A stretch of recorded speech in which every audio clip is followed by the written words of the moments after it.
आपने भ्रष्टाचार की नई मिसाल कायम करी है और बस क्रू सेंटर जो पंचकुला के तमाम बस क्रू सेंटर है उनके हाल ऐसे ही हैं, लेकिन कोई भी प्रशासनिक अधिकारी या फिर कोई भी इसके ऊपर जो उचित कार्रवाई है वो फिलहाल बनती हुई नजर नहीं आ रही है। बस यहाँ पर रुके या ना रुके, लोग यहाँ पर बस का इंतजार करें या ना करें, बस का लोग इंतजार करते करते पानी में गीले हो या ना हो, लेकिन आने वाले समय में आपको यहाँ से चाय जरूर मिलेगी,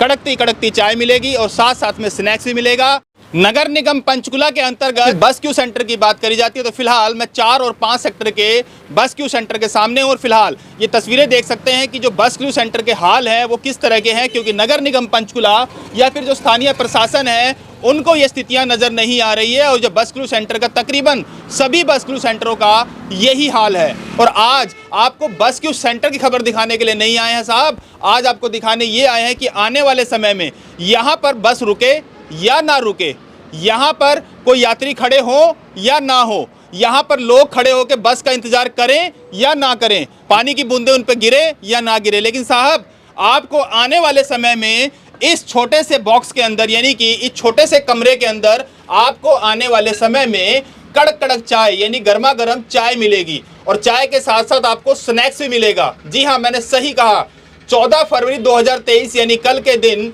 नगर निगम पंचकुला में एक प्रस्ताव पारित करा जाता है और प्रस्ताव की कॉपी मेरे सामने है और इसका किराया 2000 रुपये प्रति महीना लिया जाएगा। साहब बिल्कुल सही कहा आपने, 2000 रुपये किराया लेना है क्योंकि पैसा जो है नगर निगम को इकट्ठा करना है, 2000 रुपये किराया लीजिए। लेकिन साहब जो ये बस क्रू सेंटर है यहाँ पर महिलाएं भी आएंगी और महिलाओं के साथ साथ यहाँ पर वृद्ध लोग भी आएंगे, लेकिन साहब मुझे ये बताइए कि क्या यहाँ पर शौचालय की व्यवस्था नहीं होनी चाहिए थी? आप समझिए, क्या आपको चाय पानी की बात करते हैं, आपकी चाय पानी की जगह क्या इतनी जगह जो है सफिशेंट है? देखिए जरा आप, इसमें चाय की दुकान लग सकती है, स्नैक्स की दुकान लग सकती है और अगर लगेगी तो वही व्यक्ति जो है दुकानदार यहाँ से लेकर और बाहर तक अतिक्रमण करेगा। तो साहब आप जो पंचकुला को एक्रोचमेंट फ्री की बात करते हैं तो क्या ये दुकानदार जो चाय की दुकान लगाएगा, स्नैक्स की दुकान लगाएगा, तो क्या वो आने वाले समय में अतिक्रमण नहीं करेगा? क्योंकि जगह आपने देख ली, इतनी सी जगह में चाय की दुकान लगाएंगे। और साहब क्या इतनी सी जगह में शौचालय का निर्माण नहीं किया जा सकता? क्योंकि जो यहाँ पर लेडीज़ आती हैं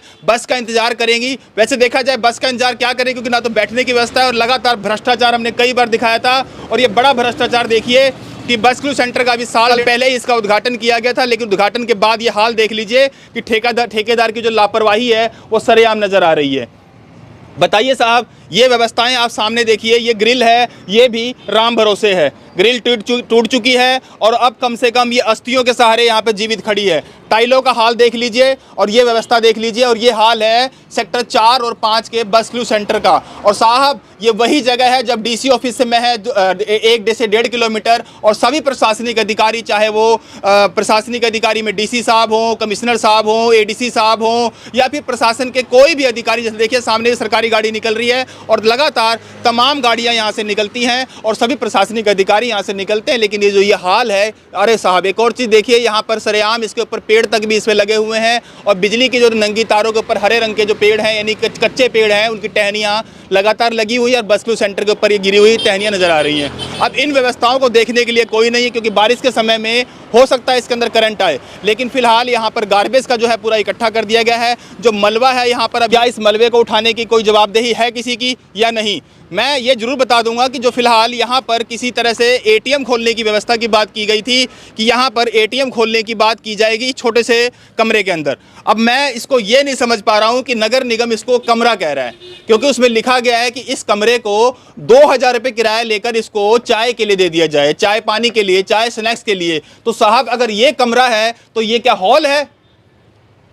ये क्या हॉल है? अगर आप इसको कमरा कहते हैं तो आपका अमूमन जिससे आप 2000 रुपये लेंगे वो सिर्फ इस जगह का लेंगे। अब मैं यहाँ पर खड़ा होकर मैं अपना एक टेबल लगाऊंगा, यहाँ पर टेबल लगाने के बाद यहाँ पर चाय का एक सिलेंडर रखूंगा, सिलेंडर रखने के बाद चूल्हा भी रखूंगा और साथ में बर्तन भी रखूंगा। तो समझिए क्या इतनी सी जगह में मेरी सारी व्यवस्थाएं हो जाएंगी? ये सबसे बड़ा सवाल है। लेकिन साहब यहाँ पर मैं दोबारा बोलना चाहता हूँ कि चाय की दुकान लगती या ना लगती, लेकिन साहब यहाँ पे शौचालय की व्यवस्था जरूर हो जाती, जो कि सुलभ शौचालय बनता तो लोगों को यहाँ पर खड़े होने पे, किसी को शौच जाना हो, किसी को वृद्ध लोग जो होते हैं उनको जाके शौच का इस्तेमाल करना हो तो उसका इस्तेमाल कर सकते थे। क्योंकि जो आपने ये भ्रष्टाचार की नई मिसाल कायम करी है और बसक्लू सेंटर जो पंचकुला के तमाम बसक्लू सेंटर है उनके हाल ऐसे ही हैं, लेकिन कोई भी प्रशासनिक अधिकारी या फिर कोई भी इसके ऊपर जो उचित कार्रवाई है वो फिलहाल बनती हुई नजर नहीं आ रही है। खबरें बहुत दिखाई गई, खबरें दिखाने के बाद जो नगर निगम पंचकुला उसका संज्ञान लेता हुआ नजर नहीं आ रहा है। और आपको बता दें कि ऐसी खबरें जो है दिखाने के बाद भी अगर कोई संज्ञान ना ले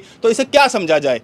क्योंकि अगर आपको मामला बताया जा रहा है कि साहब सरेआम भ्रष्टाचार नज़र आ रहा है, सरेआम गलतियां नज़र आ रही हैं, सरेआम जो इसकी दिक्कतें नज़र आ रही हैं, उसके बाद भी अगर ठेकेदार के ऊपर आप कार्रवाई नहीं करते हैं साहब, तो कैसी मतलब क्या कहा जाए? मिली भगत ना कहें तो क्या कहें? अब वो ऊपर से 2000 रुपये महीना लेने की आपने बात कर दी है और अभी अपने इस कमरे को,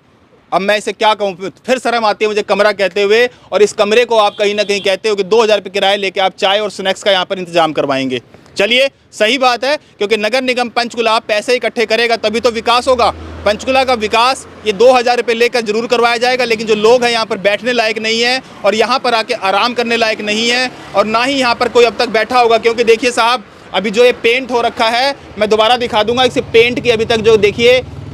यहाँ पर जो छिटे हैं पेंट के वो गिरे हुए नज़र आ रहे हैं। समझिए मतलब ये मसलन ये कि यहाँ पर लोग बैठना भी पसंद नहीं करते हैं। क्यों? क्योंकि यहाँ पर पेंट हुए करीबन साल से ऊपर हो चुका है, लेकिन साल बाद भी जो ये व्यवस्थाएं हैं वो ऐसी की तैसी हैं। अब देखिए यहाँ पर जिस तरह से टूट फूट है, लगातार तोड़फोड़ लगा रखी है और लगातार यहाँ की व्यवस्थाएं हैं, और कई बार नगर निगम से पर्सनली भी इस बात को बारे में जिक्र किया जा चुका है कि जो ये व्यवस्थाएं उसको दुरुस्त किया जाए, लेकिन कहीं ना कहीं ठेकेदार की मिली भगत या फिर ठेकेदार की जो कहीं ना कहीं कहा साठ गांठ की वजह से ये जो भ्रष्टाचार है वो प्रशासन या प्रशासनिक अधिकारियों को या फिर जो सरकार है हमारी उसको नज़र नहीं आ रहा है।